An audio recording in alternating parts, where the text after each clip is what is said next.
So welcome to the fourth in a series of Wildlands League webinars on estate planning. And I'm going to speak for a few minutes and then we're going to do some housekeeping. Then we'll kick it over to Vlad and Candice to take us away with all their in-depth knowledge. But I'll just start out with a brief introduction to Wildlands League. We're a nonprofit environmental organization. We've been working to protect Canada's nature for over 50 years. And we do some great work. Find out more about us at wildlandsleague.org. And for this webinar, as I mentioned, it's the fourth in a series. And we have been very, very fortunate to have Vlad Solokhine and Candice Jay come to us and volunteer their time to help educate us and people who want to know more about wills and estates and estate planning and philanthropy. And we're so pleased to have them with us again today. And the other three webinars that you can find on our website, you can see those at naturelegacy.wildlandsleague.org. And I'm sure that if you're on the webinar, Jen will be sending out an email after today's webinar, or you can check out the recording and get the links directly to those other three in the series. And they are, the first one that we did together was minimizing estate taxation, the legal way, I must say, and estate bypass. And then the third one was will and estate pitfalls. And I know I learned a lot from each and every single one of those. And today we're going to be talking about philanthropy and business owners or people who are professionally incorporated. So without further ado, I'm going to kick it over to Jennifer to give us some of the housekeeping rules for today's webinar. Thank you so much, Janet, and good afternoon, everyone. Thanks so much for being here today. I've got just a few notes for you before we get started. First, if you experience any lagging or skipping, try using your computer to view the webinar, but use your phone to access the video. And you can find that information in your confirmation email. We've got a wealth of information for you today. And if you think of any questions, there's a Q&A button right at the bottom of your screen. And you can drop a question in there for Vlad, Candice, or Janet, and we'll get to them before the end of our session. You'll find a series of topics pertaining to individual and business planned giving at naturelegacy.wildlandsleague.org, and we'll set out links to these recordings in a follow-up email. That's it for me. Thanks for joining, and back to you, Janet. Thanks very much, Jen. So today, as you can see by the slide, we're doing philanthropy for business owners, the use of private corporation to enhance your donations. And as I've already mentioned, we have Vlad and Candice with us. And let me tell you a little bit about them and why we're so pleased to have them. Candice Jay has over 15 years of experience in the financial industry and has her own practice under private capital. And prior to joining CC&L Private Capital, she was at Pembroke Private Wealth Management and HSBC Global Asset Management. Her practice guides and works with charitable foundations and high net worth clients with a focus on women, entrepreneurs, and families to achieve their long-term financial goals. Strategic philanthropy is also an enormous and an important part of Candice's practice, and she is passionate about working with clients to identify values and areas where philanthropy can play a role. She holds the Charter Investment Manager designation, is a fellow of the Canadian Securities Institute, and was awarded the Master Financial Advisor of Philanthropy designation in 2020. Candice understands the importance of giving back to her community, and she is the current board member of the University of Toronto Alumni Association and UHN Impact Collective of the Toronto General Western Hospital Foundation. She is also a member of the Canadian Association of Gift Planners, leading engagement and mentorship for professional advisors in the GTA chapter. In her spare time, as if she has any, Candice enjoys practicing yoga, playing golf and tennis, and taking hikes with her family and golden retriever Sadie. Thank you, Candice, for being here today, and I look forward to what you have to say. I will mention now where Vlad comes from and why we're so pleased to have him with us. Vlad Solokhine is a certified financial planner with over 15 years of experience in the financial services industry. He is currently a team member of the Lazar-Wealth Succession Strategies, a financial planning boutique in Markham, Ontario. Before starting his own financial planning practice in 2012, he had the privilege to work in a major Canadian bank, an insurance company, and a mutual funds company in advisory and senior management roles. In his practice, Vlad specializes in philanthropy-focused financial planning, helping people with disabilities and people in career transition. He is the chairman of the board of High Note Savante, the registered charity that inspires people touched by mental illness through artistic expression. Vlad is also a member of the Professional Advisor Committee of the Canadian Association of Gift Planners. Vlad lives in Markham and in his spare time enjoys family activities with his wife and 3 children. And this is an incredibly interesting fact. Vlad has a bachelor's degree in physics, and that speaks to my own heart because I started out in physics as well. So without further ado, I'm going to pass the baton over to Vlad, and he's going to walk us through the first portion of the presentation. Vlad. Wonderful. Great. Thank you, Janet. And before we move any further in our presentation, I would like to stop just for a second and think, why are we here today? Yes, we want to know how to avoid extra fees and taxes, learn some financial techniques, but why really? Well, I cannot answer this question for you, but for me, it all comes down to generosity. Maybe it's a bit naive to think this way, but I consider generosity as some sort of superpower that I use towards those who are important to me, my family, wife, children, and a charity that I believe in. And whether we want it or not, when we leave this world, we create an explosion of generosity. Everything that we were building through our entire life will be going to someone, whether it's your family member, charity, or government agency. My point is, I want my legacy to be meaningful. It is not so much a question of how much taxes I will save, but rather how will I be remembered?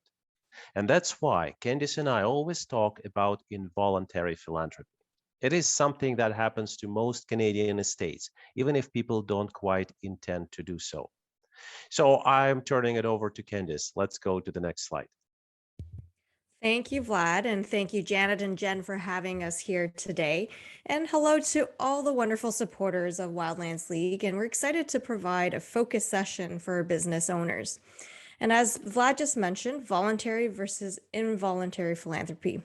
So this is a slide that shows the most recent dollar pie chart of how the Canadian government distributes your taxes. And when I ask clients, is this how you would like to allocate your charitable giving? The answer is no, 99% of the time. So take a look at the segments and see if the charity sectors that are near and dear to your heart are within the pie. Is it a tiny allocation, or is it even on there? And this should be a wake-up call that if you're not strategic or purposeful with your estate planning and charitable intentions, your estate taxes will contribute to what we call involuntary philanthropy, which is the default distribution of your taxes and estate according to these government allocation. So when we look at some data on how private family foundations are giving, there's still a lot of attention needed for some of the funding areas, including the environment. And after 50 years of advocacy in the environmental sector, we are seeing improvement, but still needing a lot of work. So charities like the Wildlands League need help beyond the government funding that's provided, and that is through private family giving. So let's get started on the next slide. What can you do differently through your business when planning out philanthropic intentions? How can you incorporate your philanthropic values and also make your charitable giving more efficient at the same time with different philanthropic strategies? And there are even more advantages for business owners, and we want to explore that with you today and help you get one step further in creating impact by incorporating strategic philanthropy in your tax and estate planning. So if we move on to the next slide, I'll go over the 6 areas that Vlad and I will focus on today. So beginning with how a capital dividend account works, also known as the CDA. The second concept will cover how donating corporately owned life insurance works. And the third, how donating appreciated securities from a corporate portfolio looks like. And the fourth, what is a donor-advised fund and how your business can play a role. And the fifth, leaving a legacy in your will, and which also means leaving a bequest. And finally, tying it all together by building a complete philanthropic solution to leave your legacy. So a reminder to keep your Q&A questions coming throughout the session, and we will get to as many as possible within the hour. Back to you, Vlad. Thank you, Candice. If we could move on to the next slide.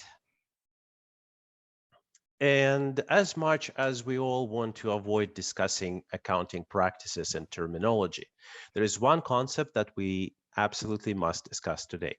It is not that difficult, but very essential when we're talking about the philanthropy for business owners.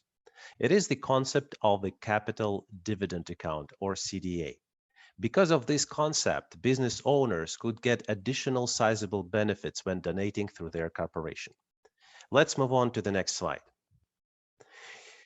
Well, even if we forget philanthropy just for a moment, CDA is a tax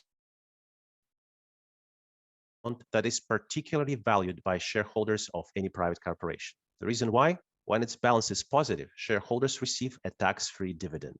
And here is how it works. It is not the account that you could see in your banking statement. It is rather a concept or a notional account. It describes your right as a shareholder to receive tax-free dividends. If the balance of the CDA is positive, you can get this balance as tax-free dividend. If it is zero, you cannot. If it is negative and you really want to know what it means, then you go and talk to your accountant, because I'm not going to cover this situation in this presentation. By now, you could have a natural questions. What does make the balance of this account positive? Well, a few things. First of all, sale of the eligible capital property. Many of us know that if we sell a real estate property or some investment portfolio at a profit, it creates a capital gain, which is a great thing because only half of the capital gain is taxable. The other non-taxable half of the capital gain becomes a credit to the capital dividend account. In other words, it creates positive CDA balance, which you as a shareholder can take out as tax-free dividend. Secondly, capital dividends received from another company. It means that capital dividends between related corporations can travel freely without any taxation. And thirdly, it's a corporately owned life insurance. If private corporation receives a life insurance payout, first of all, it's a tax-free money for the corporation. And on top of that, a sizable part of this payout creates a positive CDA balance. I would like to go over this example in more details on the next slide. Again, if we just for a moment forget about the philanthropic aspect of our presentation, it's important to remember that corporately owned life insurance could do miracles for your family. Mature businesses often keep sizable balances inside their holding corporations simply because it's too expensive to take the money out. It will be heavily taxed on your personal tax return. Corporately owned life insurance allows you to transfer sizable amount of that money into the hands of your family members tax-free. Imagine the situation when you, your spouse, and your children are the shareholders of your holding corporation. You buy a corporately owned life insurance and pay the premiums from the corporate money. No personal taxation so far. When you pass away, the corporation receives the life insurance payout, completely tax-free. And on top of that, the sizable portion of your death benefit, usually between 70 and 80% of the total amount, but it depends on the time that the insurance policy was in force and a few other factors. It could be as much as entire 100% of that amount, creates a positive CDA balance that your family members could receive completely tax-free. As you can see in this situation, the personal tax has never been paid. It is also important to understand that you don't have to take the tax-free dividends at the moment when your corporation receives the life insurance payout. The shareholders might decide to take a third of it, say 6 months down the road, and the rest even later. I will get back to this point further in this presentation. And now let's get back to our philanthropic theme. What if you want to donate some of your corporate money? As you can see, you can combine all possible tax benefits in one transaction. Let's say that we have a business owner who has a $1 million life insurance policy, which is owned by their holding corporation. Corporation pays, well, say $2,300 a month to keep the insurance in force. And when the person passes away, the corporation receives $1 million tax-free. A sizable part of that million creates a credit to the CDA. It is hard to say exactly how much. It really depends on age, gender, smoking status, and other personal characteristics of the life insured individual. But it is safe to say that it could be out of $1,750,000 or higher. That money could be received as a tax-free dividend by the shareholders, meaning the family members, and remaining $250,000 could be donated to a charity. And that donation will create additional charitable tax deduction that could be used against other corporate income. We recently had a case in our firm when an 86-year-old business owner passed away. He had a corporately owned life insurance policy for 36 years since he was 50. The original benefit amount was $500,000. It over time grew up to $1 million. His corporation paid out a bit over $400,000 into the policy. And because the policy was in force for such a long period of time, the entire $1 million became a credit to CDA. So other shareholders who happened to be the children of the business owner received the entire $1 million as tax-free capital dividend.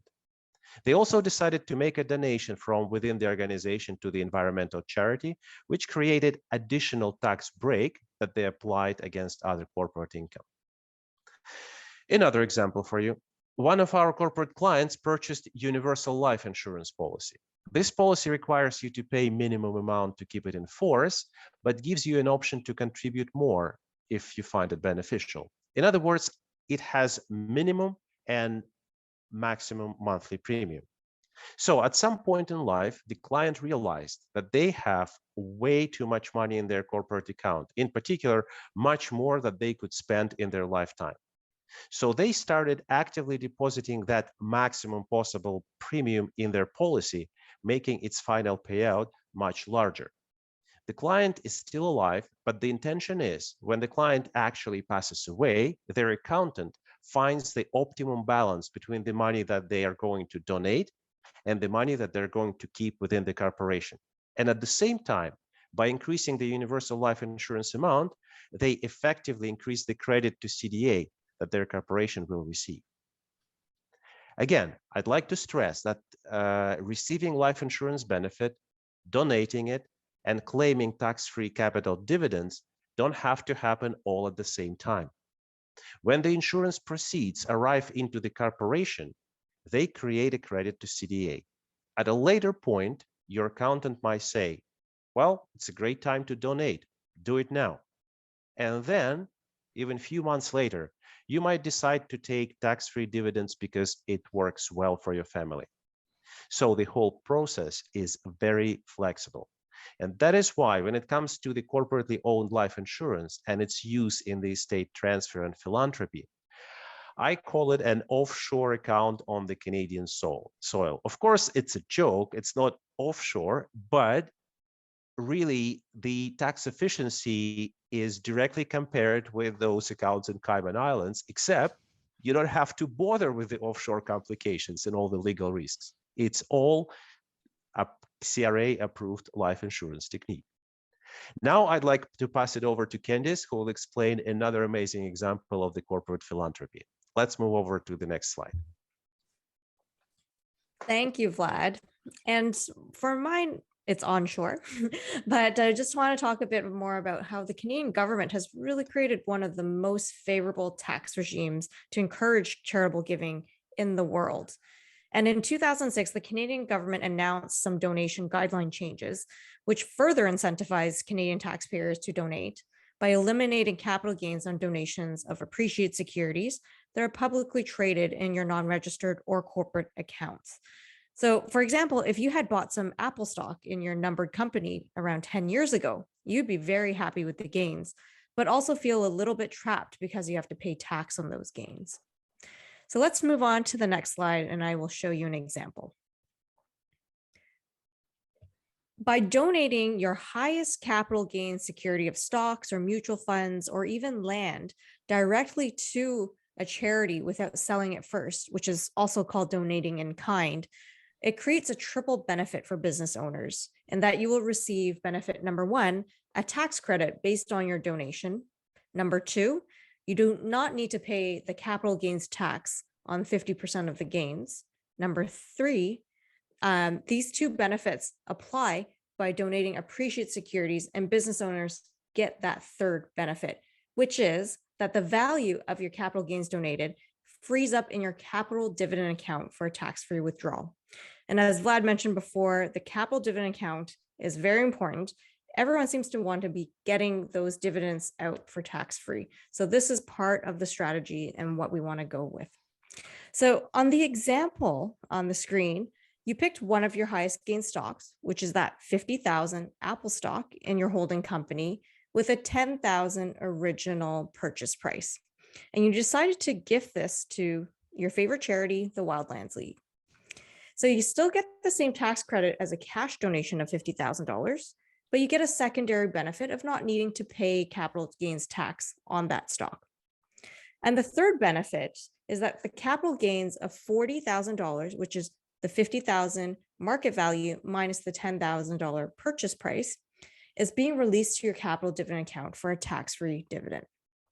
So this is an extremely effective way to donate to charities and have a taxable benefit. And this is a basic strategy that works well for new and seasoned donors. So let's take it one step further on the next slide. If you want to explore leaving a legacy or come up with a charitable giving strategy with multi-year gifts, or want to create a family legacy that lasts for many generations, you can explore setting up a donor-advised fund, which is also known as a family foundation under a public foundation structure. So let's go through what a donor-advised fund journey can look like. You and your professional advisor, it can be your lawyer, your accountant, financial professional, and your charity professional, have been talking more about philanthropic giving recently. And you've determined that you have excess capital to allocate towards charity and have some large gains over the many years of good investing to dispose of strategically. And this leads to an exploration of setting up a personal or family donor advised fund. There are many DAF administrators out there, and that's for a deeper conversation. But right now, I want to focus more on how the DAF structure can help you solve some of your tax burdens, but also make your giving more efficient. So professional advisors with a philanthropic background can help you calculate how much to donate into your DAF to offset any tax liabilities you may have. A DAF also helps focus your personal or family philanthropy and integrates the values that you live by and want to make a difference on. And you can even support your friends and family's walkathons or bikeathons through your DAF and no longer need to organize your tax receipts of the many charities you donate to because it is organized through your DAF administrator. So what's even more impactful are the organic conversations created by your family on where to allocate your donor advised fund dollars to. And you're required by the CRA to grant out 3.5% per year. And those can be very fun conversations to bring your family together once or twice a year in deciding where to grant to this year. Now, 3.5% is the minimum. There's nothing stopping you from granting the entire amount out, but a lot of families are opting for a higher percentage of granting to help out. Especially in the time of COVID-19, we saw that the granting has gone up to sometimes even 45% of people's donor advised funds. So charities that have helped your loved ones or environmental conservation are easy ones to identify as your family values. But I do encourage you to stretch your mission and values exploration to find your unique family legacy story. And this is exactly what one of my clients did when they had a taxable event and selling their business and wanted to take advantage of being philanthropic and saving some corporate tax by starting their donor advised fund for their family. And they legally transferred a portion of their business shares into the donor advised fund, but also added one more level by funding their donor advised fund with appreciated stocks from their holding company. So we helped calculate that along with their accountant to figure out the exact dollar amount to donate today to offset their tax burden. Their company received a tax receipt for the appreciated stock donation into the DAF, and that happens immediately. And they ended up creating a sizable donor advised fund, which had a positive side effect of bringing 3 generations of families closer together. They met, they had more frequent gatherings, and had purposeful discussions of where they wanted to grant their foundation money to, and for many years into the future. So I want to encourage you to get one step further in your philanthropic journey. And it's a fun journey, but it's easier if you work with professional advisors. A collaborative effort between your lawyer, your accountant, and financial professional and charity altogether will make the journey easier and more impactful. If you're planning on exiting your business, you need to plan ahead and transfer the privately held shares into your donor advised fund ahead of time before you exit. And after your business is sold, the sale of the donated shares will also fund your donor advised fund. But remember, timing is key. You don't want to miss the window to do this before you sell your business. So on to the next slide, I want to talk about legacy planning. And there's a Willpower campaign, but I want to start off with a poll that Jen will put on the screen.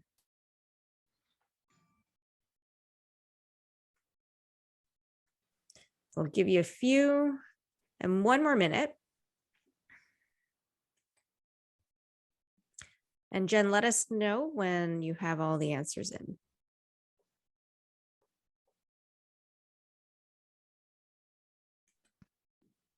We're at 50% of participants. We'll give you just a few more seconds. Okay.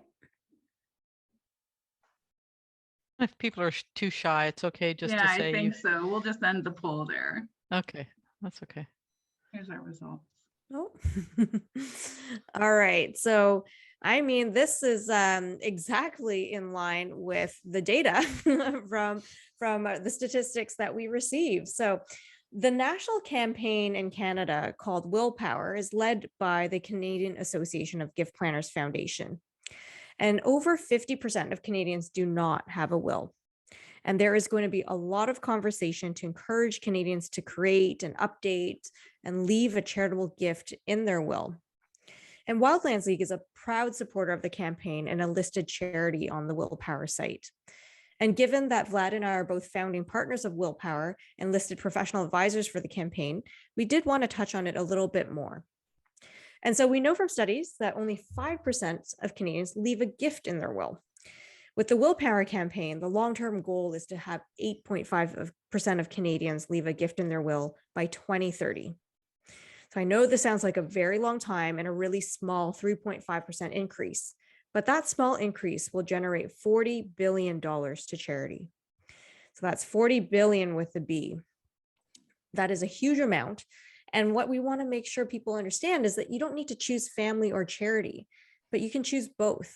And even better, use these strategic charitable giving techniques to help your estate plan and reduce down the tax burden for your loved ones. We want to allocate tax towards charity instead. So it's a very simple concept. It's really what you want to do to help family and charity together.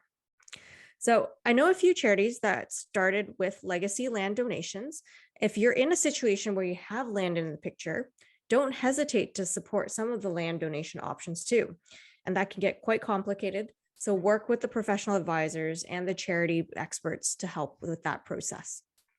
So visit www.willpower.ca for more information. It's a very easy website to use and has a lot of free resources on there. And start your conversation today.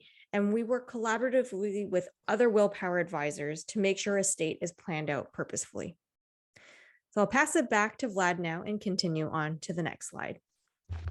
Great. Thank you, Candice. I really like your point when you said that you don't have to choose between family and charity, help both. Well, in fact, with financial instruments, we can go even one step further. You don't have to choose how much taxes you pay, how much you help your family, and how much you help charity. You can achieve all three goals basically with the same dollar. You just have to organize them properly. And one of the ways of doing so is to create a complete philanthropic solution. The core of complete philanthropic solution is the DonorAdvised Fund, or DAF, that Candice was just talking about. And as she explained to you, DAF is basically like having your own charity in your own pocket, which is ready to help you anytime you need it. You could combine all available legacy enhancers, such as donation of securities in kind, life insurance policies, assigning REIF beneficiaries, creating your own will bequests, and direct them all into your own family DAF. And you can use those instruments from within your private corporation, and some of them could be used directly from you as a person. And here's the example. Let's say you open a DAF and call it the Smith Family Environmental Fund, because Smith is your family name and you believe in supporting the environment. You set up a corporately owned life insurance within your private corporation, and when you pass away, the corporation, at its discretion and at the most opportune moment from taxation standpoint, will donate to the Smith Family Environmental Fund. And it will be the Smith Family Environmental Fund that will generate the tax receipt for you. On the personal side, you could designate your DAF as a contingent beneficiary of your RIF. Why contingent? Well, because you always have to have your spouse as primary beneficiary to achieve tax-free spousal rollover. On the death of the last spouse, or when a single person passes away, the RIF money could be donated to the DAF, which generates the tax receipt, which will offset the RIF taxes otherwise payable by the estate. At some point, if you so desire, you could adjust the list of charities that the Smith Family Environmental Fund supports, but your Smith Family Environmental Fund itself doesn't go anywhere. And finally, it becomes a family adventure. You gather everybody, your spouse, your children, grandchildren, well, whoever you want to get involved, and discuss with them, what charities are we going to support from this fund? In which amounts? At what time? Who gets lump sum payment? Who gets periodic support? Who gets both? Who's going to run the Smith Family Environmental Fund when I'm no longer here? And all this makes it a truly a family adventure. And those of us who have grown up children who live somewhere in British Columbia, in New York City, or anywhere else on their own, we know that having a good reason for all of us to get together and do something meaningful is rather a blessing. That's exactly what Candice and I call a complete philanthropic solution. You use all available legacy techniques from personal side and from your corporation. You put your DAF in the center of it, and from the DAF, you distribute the money to the charities that matter to you. Financial providers such as Canada Gives, Mackenzie Investments, different community foundations, and many others will be happy to open a DAF for you. The fee to open a DAF and maintaining it year over year is very reasonable, and it eliminates most of the problems that stand in the way of your philanthropic journey. Of course, the complete philanthropic solution is not a silver bullet, but probably it is as close to it as it gets. Let's move on to the next slide and summarize our information today. Well, what's next? Use all available resources. Formulate your philanthropic strategy. Decide which part of it should come from you personally and which part should be directed from your corporation. Talk to your accountant, your lawyer, and your financial professional, and start implementing it. And if you feel that your advisor might not be that fluent in some philanthropic technicalities, well, get in touch with us. We'll be happy to help you with these details. Sometimes just by directing you to the right place, but very often helping you directly. So at this time would be a great moment to move on to questions if we have any. Let's move on to the next slide. We don't currently have questions in the box, but I think Janet had a few. So I'm going to pass it over to Janet. You can take it away with your question. I always have a bunch of questions when these guys talk. So one of the very first questions I have is, I think, Candice, you said that 99% of people respond that they don't want this a sort of involuntary donation picture to happen. Who's the 1% who says yes to that? That's the like, I was like, it's amazing, but some people are not motivated to save on taxes. They just want to pay. There's nothing that can help sway them any other way. So that's the 1%. You know, normally the 1% is sort of a different direction, but yeah. Well, I always find that, I mean, it is startling to me that if you don't get your will in place, if you don't sort of think ahead of this, that inadvertently you're basically choosing that model. You're essentially handing over the rest of your legacy and saying, okay, Canada, spend it as you will. And you may support some of those things, but it doesn't give you the option unless you take some action to basically say, okay, yes, I support these, but I also want to do this, this, and this. And so I think you and Vlad have made a very compelling case to me anyway, that one really needs to be thinking about how to be proactive. And what I also like about this, and this is maybe more of a commentary than it is as much of a question, but this complete solution where you can have, maybe you're professionally incorporated, you're a realtor, you're a doctor, a dentist, or somebody with a professional incorporation.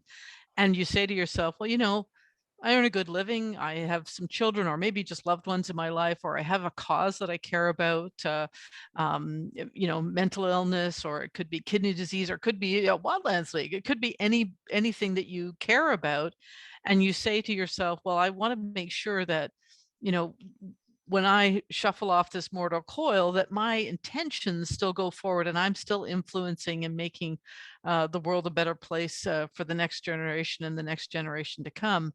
And this idea that you could take what you have right now and put it through a donor advised fund or directed advised fund, I think is this is, I think, the single largest learning for me throughout the course of these webinars. And I will just say that from my work, we have a number of family foundations who donate to us, who say, and it can range from like 5,000 to 50,000 or 100,000 sometimes, just depending on their own ability.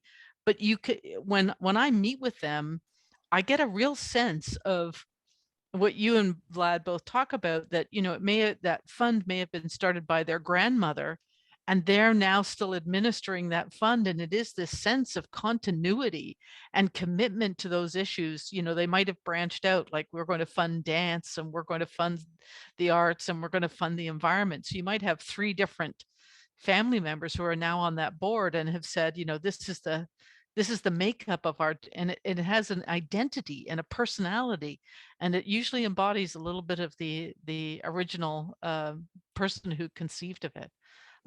Can either you or Vlad talk a little bit more just about some of the experiences that you've had with donor advised funds, and who the people are? And I know you can't name names, but just the experiences or what you feel from that, because that's certainly been my experience.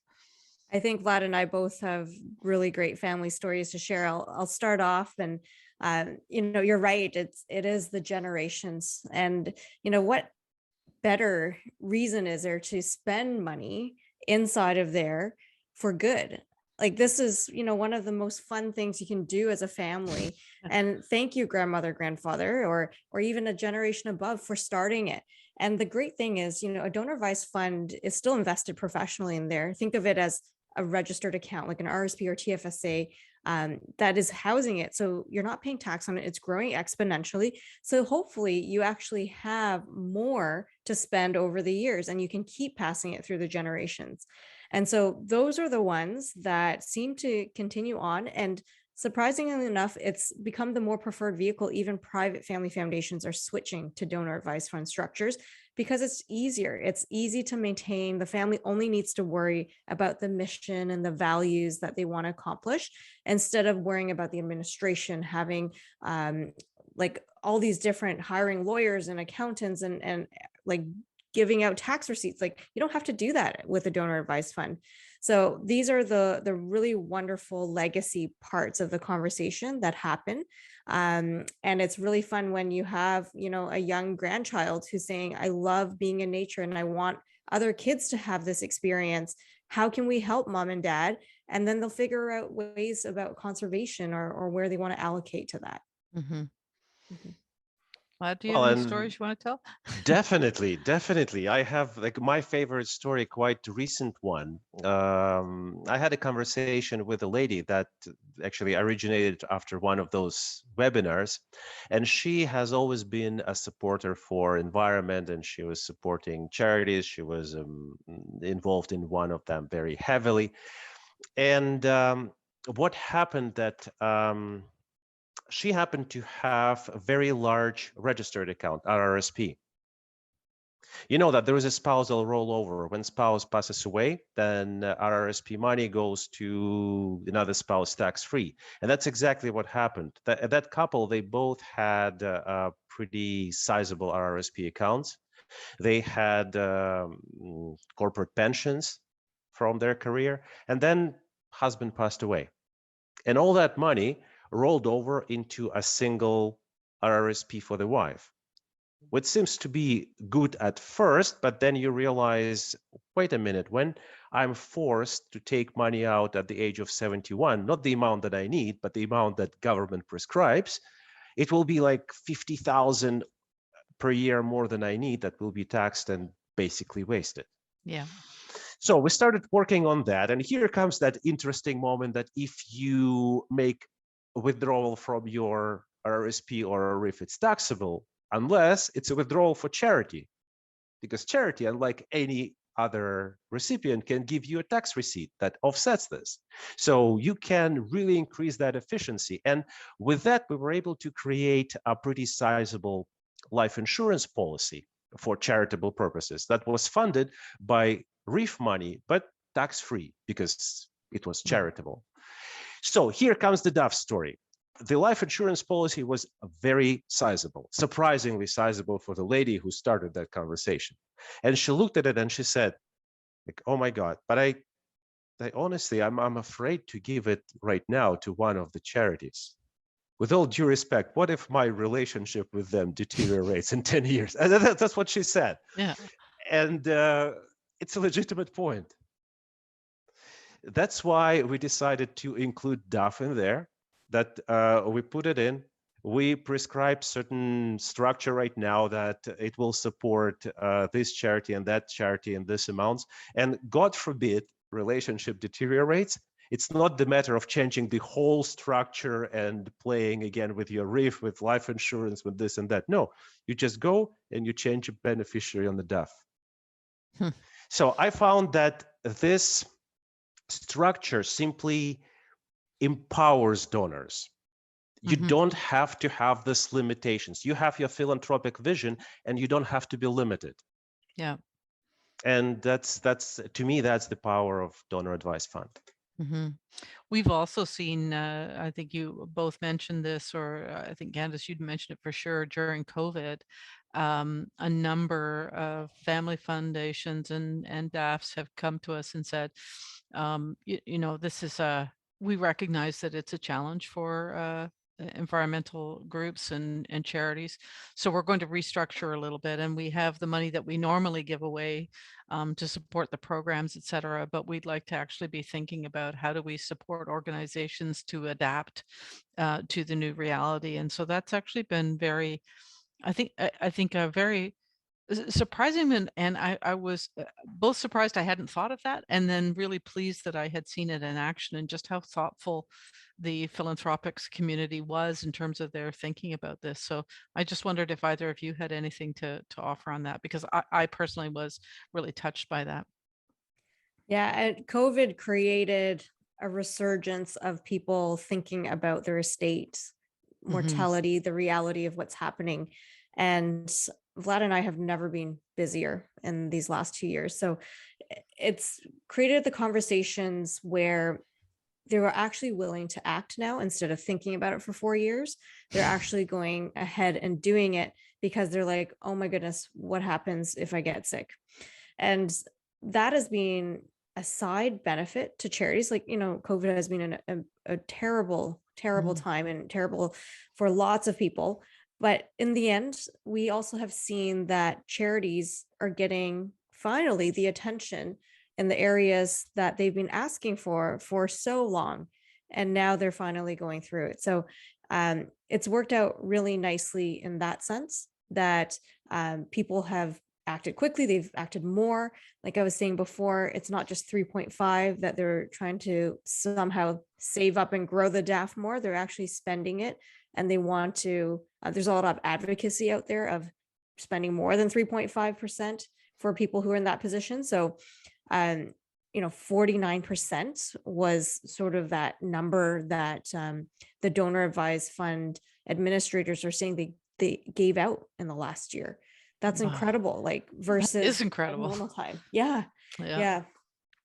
And sometimes it even turns people into totally brand new direction. Prior to this year, I never heard from my clients about intentions to donate land. And I know that it happens, and it just happens so that in my particular practice, it was not happening. And we all know that there is a way if you're lucky enough to designate part of your land as ecologically sensitive land. So if that works out, then the donation gives you amazing tax benefits, and it's a great thing to achieve. But the flip side of the story is it's a complex process. It's not that easy to designate your land as ecologically sensitive. And despite this fact, people start investigating it now. They start looking into it. They actively engage with charities to find the way to designate part of their estate as ecologically sensitive and actually give it to charity, so it's preserved forever by the charity and by the government federal regulations. So again, I've never heard of that prior to this year. It looks like, yeah, the mindset keeps changing. Yeah, that's interesting. There's some very good charities out there who do take donations of land. We're not one of them. We work on mostly public land, and I'm happy to say that we've been able to help conserve or better manage 32 million hectares of Canada. So we've done a pretty good job for a small charity, and we do work on a large palette of different projects across the country to preserve Canada. Anyway, I'll maybe just turn to one last thing, which is the interesting point of view that you bring to this is just the multiple benefits. Like, I was interested to hear Candice talking about, there's no taxable amount on your capital gains if you're making a donation, and you've got this perfect solution where you've got your corporate, your DAF, and then your charities that you're donating into, and an ability to think about how do you bring all of that together, all of that wisdom, so that you're getting not one, not two, but 3 or 4 benefits.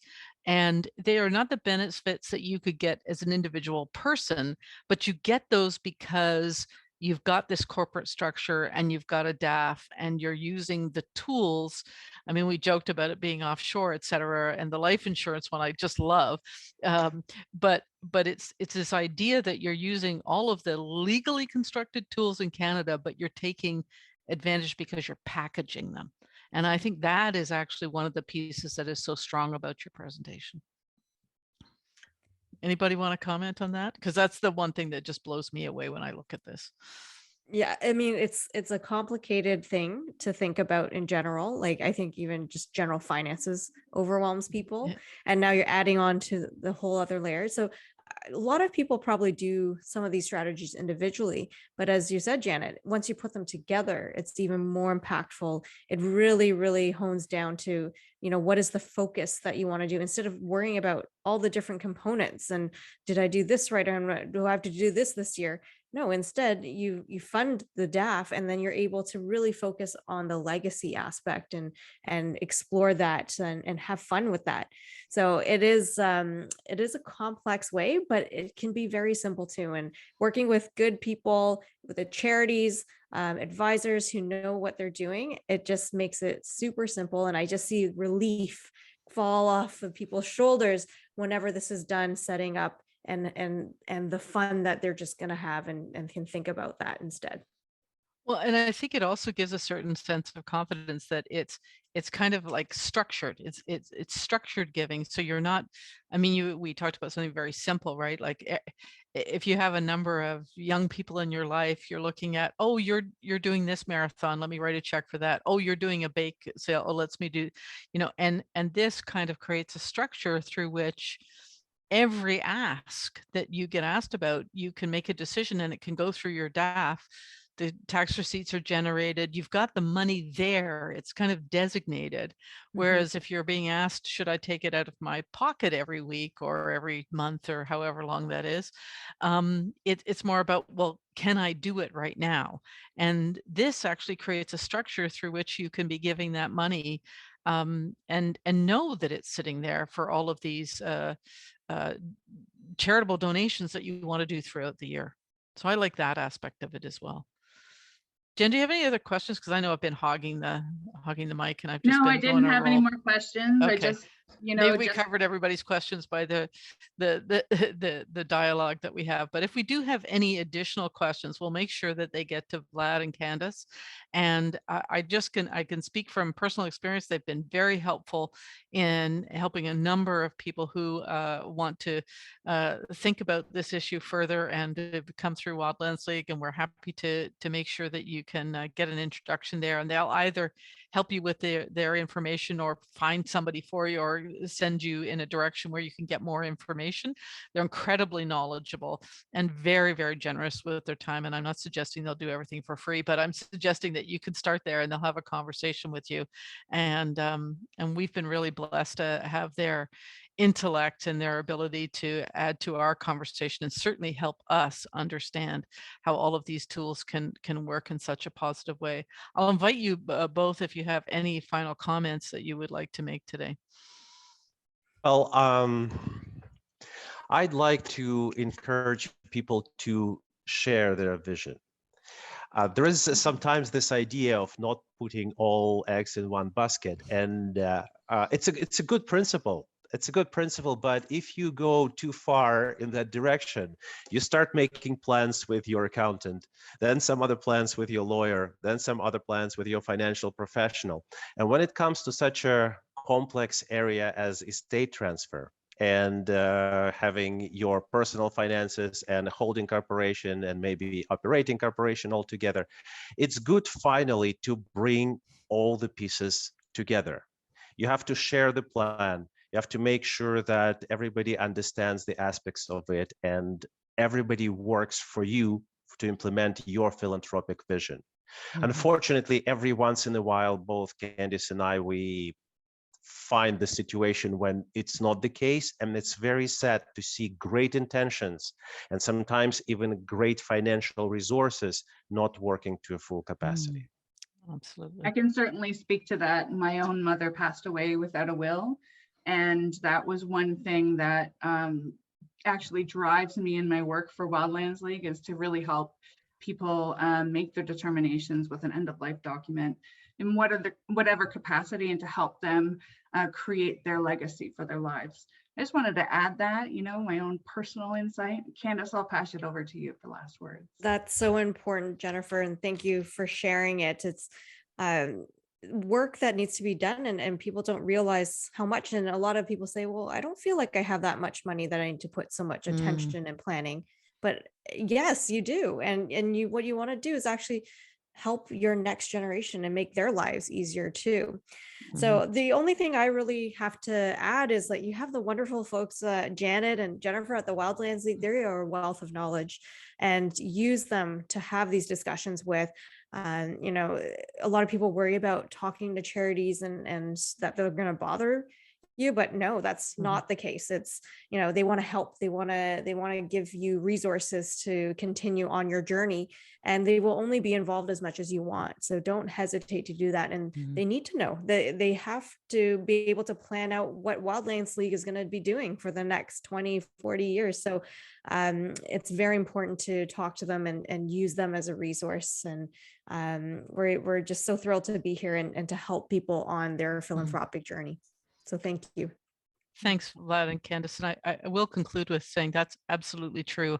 I've met with many families who've got DAFs and family foundations. And when they meet with me, they often tell me what their desires are and what their vision is, or what they see. And we're able to say, well, this fits with us, or, you know what, here's another organization that it might fit more readily with. So we're not here to try to sort of shoehorn ourselves in, but rather to see if there's a match made. And some of my best days on the job, where I've actually had the chance to work with the grandmother who handed it to the daughter, and then the daughter introduced me to her daughter, and I could see the twinkle in the granddaughter's eye from my relationship with the grandmother, just in how much it meant that they were carrying on that legacy, not just in the financial terms, but actually helping steward that financial asset so that it could make an impact, and she could remember her grandmother and think about all the times that she talked about caring about nature or wanting to do something with nature. So we're here with you on the journey, and to try and and work in ways that would be complementary. And it is one of the tools that actually helps us be able to do the work that we need to do. And so thank you very much, both of you, for your time today. It's always a pleasure to learn more about how the financial wheels can turn in a way that help the environmental community. So thank you so much. Thank you. Thank you.